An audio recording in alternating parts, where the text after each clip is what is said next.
Précisons maintenant la procédure à suivre dans la mise en œuvre de la méthode de la transformation bilinéaire. D'abord, on part de la définition du gabarit du filtre numérique. Le gabarit du filtre numérique, ça revient à donner, pour ce qui concerne la bande passante, la fréquence limite FP et soit l'atténuation maximum, en général en dB, ou le taux d'ondulation maximum admissible, delta C. Ça, c'est pour la bande passante. Pour la bande atténuée, on donne la limite en fréquence FA de la bande atténuée et soit l'atténuation minimum en dB en bande atténuée, soit le taux d'ondulation maximum delta A. Ce gabarit donné en numérique, comme étant la contrainte de base, est représenté ici tel qu'on l'a vu au paragraphe 9.2, sauf qu'on y a fait subir une rotation de 90 degrés, puisque comme vous le voyez ici, l'axe des fréquences ou des pulsations est devenu vertical, alors que l'axe, ici, module de Haf, l'axe du gain, est devenu horizontal. On reconnaît ici la courbe de réponse, donc le gain. Le gabarit est représenté par ses limites en bleu. Donc la bande passante est ici. Elle correspond à module de Haf compris entre 1 plus delta C et 1 moins delta C. Delta C est taux d'ondulation en bande passante. La bande atténuée commence à FA, elle est ici. Et elle correspond à un gain voisin de 0, plus petit que delta A. Taux d'ondulation en bande atténuée. Ensuite, pour passer au gabarit du filtre analogique. Alors c'est le même gabarit, parce que globalement, il se superpose, puisqu'il y a conservation du gain et de la phase. Mais, attention, ils ne se correspondent pas point à point, parce que la graduation en fréquence ou en pulsation n'est pas la même, puisqu'il n'y a pas proportionnalité. Il faut, pour passer de la fréquence numérique à la fréquence analogique, appliquer la formule dite de la distorsion de fréquence. C'est-à-dire grand oméga pulsation analogique égale 2 FE tangente oméga sur 2 FE. Petit oméga pulsation numérique, grand oméga pulsation analogique. Si on inverse la formule pour calculer petit oméga en fonction de grand oméga, ça fait apparaître un arc tangente. Et voici la courbe. La fréquence analogique varie de 0 à plus l'infini, alors que la fréquence numérique varie de 0 à 0,5.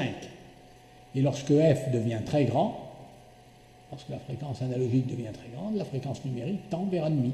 Il y a une asymptote horizontale ici à 0,5. La courbe est linéaire au début, mais après elle s'aplatit pour finalement tendre vers l'asymptote à 0,5. Le gabarit analogique, équivalent au gabarit numérique dont on est parti, est représenté ici en bas. Et là, on a remis l'axe des gains en vertical et l'axe des fréquences analogiques en horizontal. Voici le gabarit, c'est strictement le même que celui-ci, puisque globalement c'est le même. Par contre, pour passer d'un point sur le gabarit numérique à son homologue sur le gabarit analogique, il faut passer par la transformation de fréquence, ici, et ça vous donne le point homologue. Et on peut faire ça pour tous les points. Alors, en numérique, on a fait apparaître ici le taux d'ondulation. En analogique, on a fait apparaître ici l'atténuation. Parce que c'est souvent le cas. L'atténuation, c'est l'inverse du module de la fonction de transfert, l'inverse du gain. Ici, on est dans la bande passante, on a l'atténuation maximum. Donc, le gain, enfin, l'atténuation, pardon, minimum, donc le gain maximum. C'est 1 sur A max. Ici, en bande atténuée, on a 1 sur Amin. FA, FP, on a même figuré FC qui correspond à un gain ici qui passe de 1 à 1 sur racine de 2, qui est divisé par racine de 2, ça fait 3 dB. Et c'est la fréquence de coupure à 3 dB. On a enfin indiqué, dans ce schéma-là, qui est très important, on a indiqué les relations qui lient Amax et Amin, respectivement, au taux d'ondulation delta C en bande passante et delta A en bande atténuée. Faire la synthèse, alors ces deux relations d'ailleurs, elles s'obtiennent en écrivant ici l'égalité 1 sur Amax, correspond à ce point, égale 1 moins delta C. Et évidemment, 1 sur Amin, ce point, égale delta A. Alors, une fois qu'on a appliqué la distorsion de fréquence, il faut faire la synthèse. On la fait en analogique pour obtenir f de P. Et on utilise pour ça les modèles d'approximation qu'on a vus dans le cours de traitement analogique du signal, Butterworth, Chebyshev, elliptique. On verra tout ça au paragraphe 9.6. Et puis, pour revenir au filtre numérique, on fait le changement de variable qui correspond à la transformation. C'est-à-dire P égale lambda z-1 sur z plus 1, avec, c'est généralement ce qu'on prend, lambda égale 2FE, parce qu'on fait, par défaut, le choix de la conservation des basses fréquences. Et ça permet d'obtenir f de z. Nota, il n'y a pas de conservation du temps de groupe, bon, c'est juste un nota.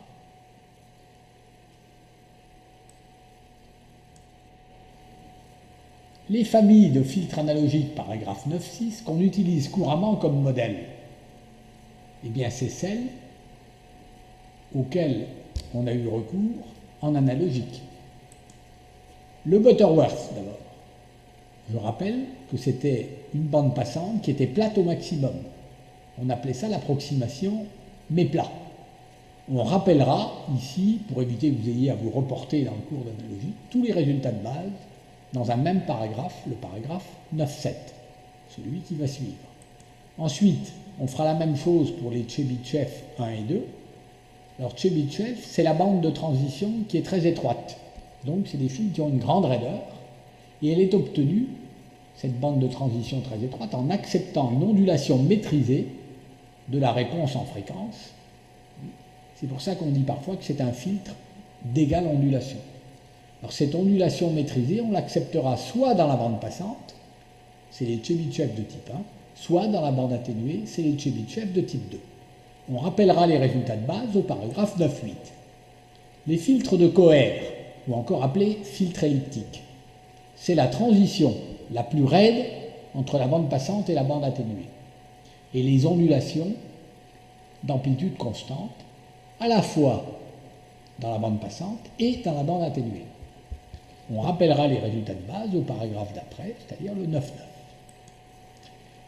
Alors, les autres types qui ne sont pas passe-bas, passe-bande, passe-haut et coupe-bande, peuvent être obtenus par changement de fréquence. On rappellera le changement de fréquence au paragraphe 9.10. Mais mieux en utilisant directement MATLAB qui évite d'avoir recours au changement de fréquence. Dans le cadre des rappels sur les filtres analogiques, commençons par les filtres de Butterworth. Quels sont les principaux résultats de base? D'abord, la fonction de filtrage. Le carré du module du gain en fonction de la fréquence réduite grand oméga est donné par 1 sur 1 plus oméga puissance 2n, où petit n est l'ordre du filtre et oméga la pulsation réduite, c'est-à-dire f sur fc, parce que pour les fils de Butterworth, on prend comme référence la fréquence de coupure à 3 dB. On peut représenter, selon la valeur de l'ordre, la fonction de filtrage par un réseau de courbes. En abscisse, oméga, pulsation réduite, compris entre 0 et l'infini. En ordonnée, l'amplitude au carré, ici, comprise entre 0 et 1, puisqu'on va normer le maximum à 1. Le maximum, c'est pour f égale 0. Les courbes ont toutes la même allure. Un méplat plus ou moins prononcé suivant la valeur de petit n. Pour oméga égale 1, On passe toujours par le point d'ordonnée 1,5, puisque ça correspond à la fréquence de coupure à 3 dB. Puis c'est décroissant et ça tend vers 0 lorsque oméga tend vers l'infini. Les formules les plus importantes sont celles qui donnent l'ordre en fonction des paramètres du gabarit. Les paramètres du gabarit, la définition est rappelée ici. C'est le discriminant d'amplitude qui est égal à d petit delta sur epsilon, où petit delta est le paramètre caractéristique de la bande atténuée, défini par racine carrée de a min carré moins 1, et où petit epsilon est le paramètre caractéristique de la bande passante, défini par racine carrée de a max carré moins 1. Attention, a min et a max ne sont pas en dB. Fp et Fa sont les fréquences limites, respectivement de la bande passante et de la bande atténuée du modèle. Si on veut avoir une formule avec a min et a max en dB, parce que c'est souvent comme ça que sont donnés les affaiblissements, à ce moment-là, il faut introduire à la place de a min et de a max dans cette partie-là de la formule 10 puissance 0,1 a min en dB et 10 puissance 0,1 a max en dB pour le dénominateur ici. Et ça donne la formule qui est ici. Enfin, parfois, au lieu d'avoir FA et FP, on a l'une des deux, par exemple FA et FC, la fréquence de coupure FC à 3 dB, qui est reliée à FP par FC égale FP, epsilon puissance moins 1 sur n, où epsilon a été défini ici. Traitons maintenant un exemple. Les paramètres du gabarit numérique seront définis comme suit. La fréquence d'échantillonnage sera de 1 Hz, les fréquences limites de la bande passante et de la bande atténuée de 0,1725 et 0,2875. Les taux d'ondulation en bande passante 4,11%, en bande atténuée 1,37%. Alors on a défini le gabarit ici avec des taux d'ondulation. Il va falloir d'abord passer en valeur d'amplitude crête-crête pour avoir A max et A min qui sont les valeurs généralement exprimées en dB qui servent de référence dans les formules. Alors je rappelle que l'on a A max égale 1 sur 1 moins 2 delta C, où delta C est le taux d'ondulation dans la bande passante. En remplaçant delta C non pas par 4, mais par 0,0411, ça donne 1,0896. Et en prenant 20 log de A max, on obtient A max en dB égale 0,745. De même pour A min, on a A min égale 1 sur delta A, c'est-à-dire 1 sur 0,0137, ce qui fait environ 72,99, c'est-à-dire pas loin de 73, soit en dB, A min égale 20 log de 73 égale 37,3. On retrouve des valeurs de A max et de A min qui sont les ordres de grandeur habituels. A max égale 1 dB ou au plus quelques dB et A min égale quelques dizaines de dB. On peut maintenant passer au calcul du discriminant d'amplitude qui apparaît dans les formules, c'est-à-dire D égale petit delta sur epsilon. Alors attention, petit delta et petit epsilon, hein, ça n'a rien à voir avec delta C et delta A. C'est donné par petit delta est relié à A min, par racine carrée de A min carré moins 1. Et dans cette formule, ici, il faut prendre la valeur de A min qui n'est pas en dB, donc il faudrait prendre 73. Alors en fait, on est parti de la valeur en dB parce que généralement, dans les énoncés, c'est celles-là qui sont données. Donc la valeur en dB, c'est 37,3. Alors si on met la valeur en dB, il ne faut pas écrire A min en dB, il faut écrire 10 puissance 0,1 A min en dB, c'est-à-dire 10 puissance 3,73. On fait le calcul à partir de là et on trouve 73,267. Pour epsilon, de même, mais avec A max au lieu de A min. Donc ici, 10 puissance, alors A max divisé par 10 puissance 0,0745 moins 1, ce qui fait 0,4326. D'où, pour grand D, discriminant d'amplitude qui est égal à petit delta sur epsilon, 169,4. On peut maintenant, par la connaissance de Fp et Fa, ici, on peut passer aux valeurs de grand Fp et grand Fa analogiques. en utilisant les formules ici de la distorsion de fréquence. Grand Fp égale Fe sur pi multiplié par tangente de pi Fp, soit tout calcul fait en remplaçant Fp par 0,1725 et Fe par 1, 0,19164 Hz.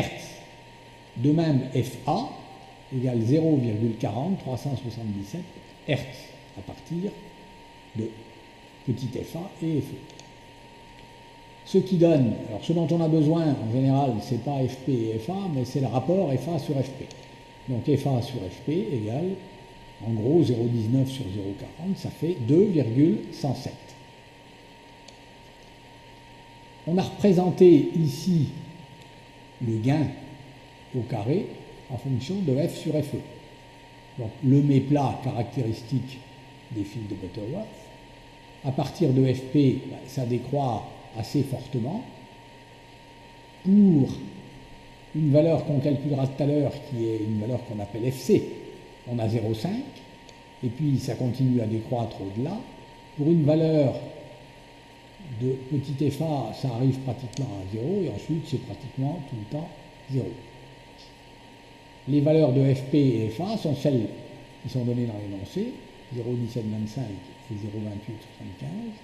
Quant à la valeur de Fc qui correspond à la fréquence de coupure à 3 dB, on pourrait la calculer. Il faudrait partir de la valeur analogique, grand Fc, laquelle se calculerait à partir, par exemple, de Fa, égale 0,40, par la formule qu'on a déjà donnée et qui fait intervenir Fa et puis epsilon puissance moins 1 sur n, avec le epsilon qui est ici. Et on trouverait la valeur de grand Fc, et en utilisant la formule de passage ici, des fréquences numériques aux fréquences analogiques, ou plutôt des fréquences, dans ce cas-là, la formule inverse des fréquences analogiques aux numériques, avec l'arc tangente, on trouverait la valeur de petit fc. Et on trouverait petit fc égale 0,19.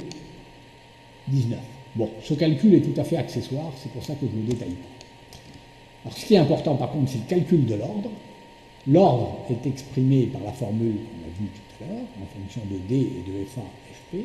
D 169,4, FA sur FP 2,107, log, on fait le calcul avec les logs, et on trouve 6,89. Il faut prendre pour n, non pas la valeur la plus proche, mais l'entier par excès, parce que n doit être supérieur ou égal à 6,89. Donc ça fait 7. Même si on avait trouvé ici 6,01, on aurait quand même pris 7. Alors on a fini les calculs à la main. On peut maintenant continuer avec MATLAB pour faire la fonction de transfert. Parce que le calcul de la fonction de transfert n'est pas impossible à la main, mais il n'est pas très simple. Donc on préfère le faire avec MATLAB. On vérifiera d'ailleurs au passage avec MATLAB qu'on obtient bien aussi n égale 7. Alors avec MATLAB, je ne vais pas détailler le programme, mais je vais quand même souligner quelques lignes. Au début, on commence par déclarer tous les paramètres. Et ensuite, en 4 lignes, on fait sur la première ligne ici le calcul de l'ordre par but ordre. Apparaissent ici les paramètres du gabarit en fréquence réduite MATLAB, qu'on appelle petit w, P, bande passante, WA, fréquence limite de la bande atténuée, Amax, Amin. Et la fonction, c'est but ordre. Et ça vous donne N et WN, qui est la pulsation de coupure à 3 dB, en fréquence normalisée MATLAB. Ensuite, avec buteur, ligne suivante, on calcule le filtre, c'est-à-dire on fait la synthèse du filtre, et on en calcule les coefficients. Petit b, vecteur coefficient du numérateur, petit a, vecteur des coefficients du dénominateur. Ensuite, on calcule h, la fonction de transfert. Alors il y a 2 formats pour calculer h, et il est intéressant de calculer avec MATLAB les 2 formats. Le premier format, c'est le format, alors on déclare z comme étant tf, transfer function. Donc on déclare la variable z et on déclare surtout TE, la période d'échantillonnage, qui est ici vaut 1. Ensuite on fait le calcul de h par la fonction TF ici, en fonction des coefficients du filtre, qui ont été calculés par MATLAB juste avant. On redéclare TE, et on dit à MATLAB que la variable dans laquelle on veut exprimer la fonction de transfert, ce sera en fonction de Z-1, parce que c'est généralement ce qu'on fait. Donc ça vous donne la première édition de la fonction de transfert dans le format dit factorisé en fonction des coefficients. Polynôme au numérateur, polynôme au dénominateur, développé en fonction de Z puissance moins 1, ce qui fera apparaître tous les coefficients du filtre. Et ensuite, le deuxième format, qui est le format produit de facteurs. Donc, la fonction ici s'appelle ZPK, 0 pôle gain. Z, 0 pôle K gain. Alors, ça donne quoi? Ça donne, d'abord, dans l'écran de commande, vous allez trouver les valeurs de n, calculées ici, et il vous dit n égale 7. On retrouve l'ordre du filtre numérique qu'on avait calculé tout à l'heure. Il vous donne aussi la valeur de Wn ici.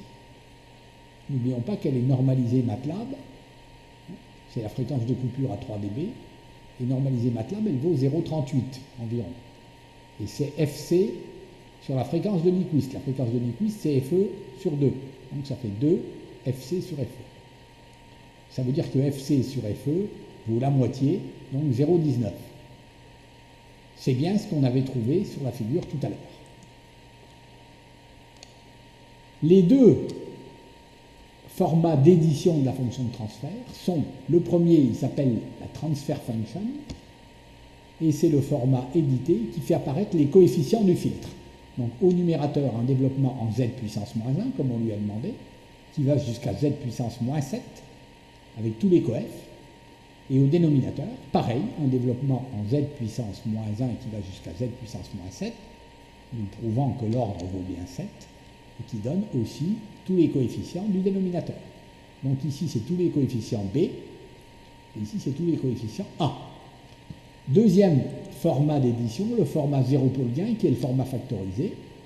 Alors au numérateur, on a quelque chose de remarquable, on a 1 plus Z-1, le tout à la puissance 7. On a toujours un format comme ça, en 1 plus Z-1 puissance n, où n est l'ordre du filtre, d'une manière générale pour les filtres de Chebyshev en numérique. Puis devant, il y a un coefficient ici.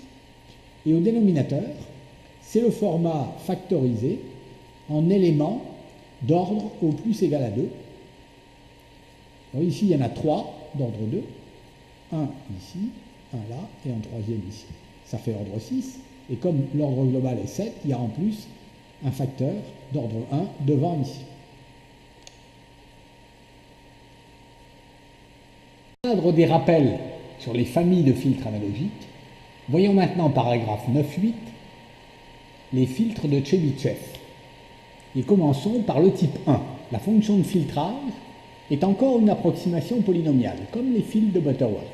Mais la fonction de transfert en module au carré s'écrit cette fois 1 sur 1 plus epsilon 2 Cn carré de f sur fp, où f sur fp est la pulsation réduite par rapport à la fréquence fp limite de la bande passante, on appellera FA, la fréquence limite de la bande atténuée, et où Cn de oméga est le polynôme de Chebyshev pour la variable oméga et l'ordre n. Si l'on veut représenter cette fonction de filtrage de type 1, on va la représenter à l'aide de l'atténuation, c'est-à-dire l'inverse du gain, en dB, et pour des valeurs de n pas trop élevées, pour avoir une figure lisible.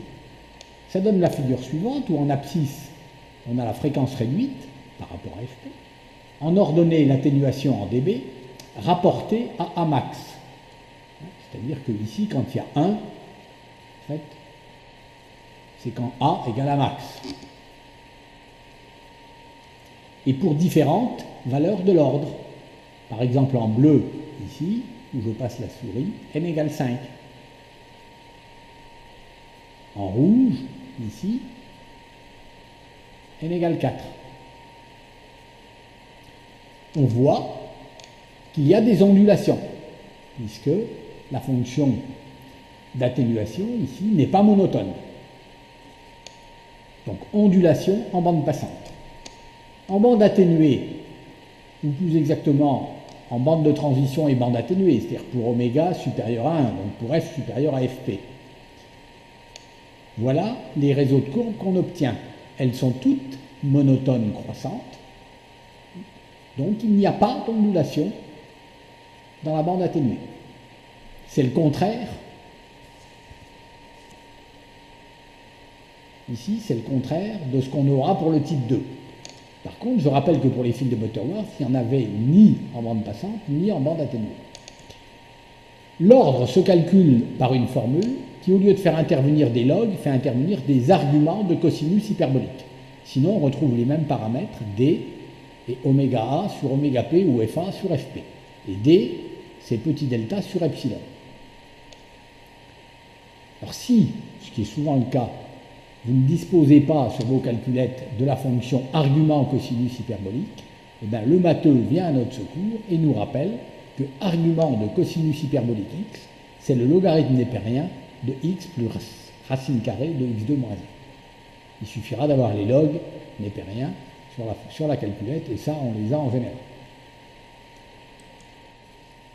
Voyons maintenant le type 2.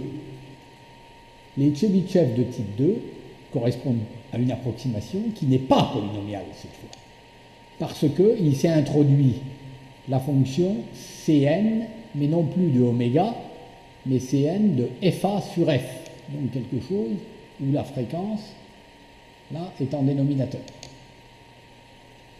Alors, de manière plus précise, vous avez ici l'expression du carré du module de la fonction de transfert, ici, avec au dénominateur Cn carré ici de FA sur F, et au numérateur ici, Cn carré de FA sur Fp, qui est une constante.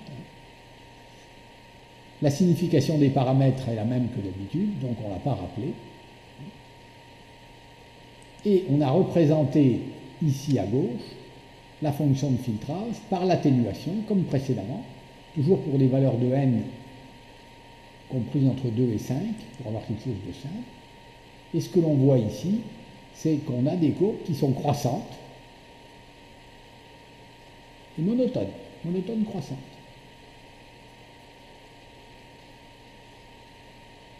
Donc, il n'y a pas d'ondulation, cette fois dans la bande passante. Alors, par contre, ces ondulations, on les retrouve dans la bande atténuée, où, pour différentes valeurs de n, vous avez les courbes qui sont ici. Alors, par exemple, pour n égale 4, en rouge, ici, ça, on part de oméga égale 1, ici, début de la bande de transition, f qui commence à être un peu plus grand que fp. Alors, la fonction en rouge, donc, elle croît fortement. Elle semble tendre ici vers soit il y a un pic, soit voire même une asymptote. C'est-à-dire ça peut aller à l'infini éventuellement. Ensuite, ça redécroît. Puis ça recroît. Là, ça continue certainement à croître, mais on a limité à moins 5 dB en données ici. Puis là, il y a peut-être une asymptote et ça redescend. Qu'est-ce qu'on peut dire? On peut dire que pour calculer l'ordre, pour un type 2, eh bien, à même spécification, on a le même ordre que pour un type 1. Donc, c'est les mêmes formules que celles qu'on a vues précédemment. Deuxièmement, on peut dire que les particularités sont au nombre de 2. Première particularité, les ondulations n'existent plus en bande passante, elles sont passées dans la bande atténuée. Et deuxièmement, il existe ce qu'on appelle des zéros de transmission. Il y en a d'ailleurs n. C'est quoi un zéro de transmission? C'est lorsque l'atténuation devient infinie, ou le gain nul, c'est-à-dire que le filtre ne laisse plus rien passer. Il coupe tout, complètement. C'est pour ça qu'on dit que c'est des zéros de transmission. Alors comment on les voit ici sur les tracés? Ben, on les voit, alors prenons par exemple n égale 2, là, n égale 2, vous voyez ici, là, ben, on voit que ça tend sûrement vers l'infini. Il y a une asymptote verticale. Pour une valeur de grand oméga qui est de l'ordre de 1,45, un peu plus que 1,4. Alors en réalité, pour deux valeurs conjuguées de grand oméga qui correspondent à plus ou moins 1,4, enfin plus ou moins J 1,4. Voilà ce qu'on peut dire sur les types 2 et les types 1 de Chebyshev.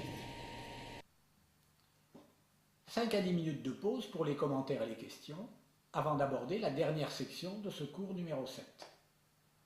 Cette section sera consacrée au rappel sur le modèle elliptique, ou modèle de Coher, et à quelques exemples de synthèse par transformation d'un modèle analogique.